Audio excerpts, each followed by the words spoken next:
Okay, so last week I discussed some famous scientists throughout history who also believed in God, but what about modern day scientists? Do any believe in God? Welcome to the Science Behind the Bible podcast, where we dive into the science behind the Bible to prove how science and the Bible go hand in hand. Okay, so the answer to that question is yes. I'm going to introduce you to some modern-day scientists who also believe in God. First up, we have Dr. Gart. Gart, with a PhD in biochemistry, was an atheist scientist who later became a Christian. He stated how he used to think that evolution was true and the Bible, which he had never read, was false.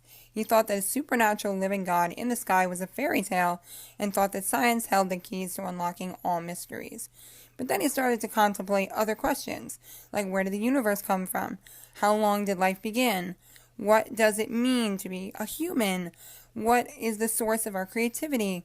Then he thought that science cannot tell us everything. Next up, we have Dr. Michael Gullen, former science editor for ABC News for 14 years. Gullen, like Gart, was also an atheist turned Christian. Michael had studied other religions like Hinduism, Buddhism, and Islam, but was still pretty persuaded by science, until a woman named Laurel from Cornell slipped a Valentine's Day note under his door.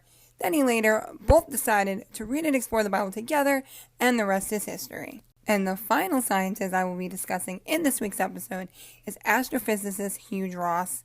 Hugh Ross turned his attention to cosmology, which is the origin and structure of the universe, and he saw that the Big Bang was in the emerging as most plausible explanation for the history of the universe, as the Big Bang implies a cosmic beginning. It also implies a beginner and a casual origin outside or beyond the universe. It was then he became convinced that a belief in God was reasonable. Now that is it for this week's episode. There are many more modern day scientists who also believe in God, so do your research and I bet you'll find tons more. But if you'd like to learn more about these three scientists I just discussed, check out the description of this episode. And don't forget to share this episode with a friend to surprise them with some modern day scientists who also believe in God. Have a blessed day.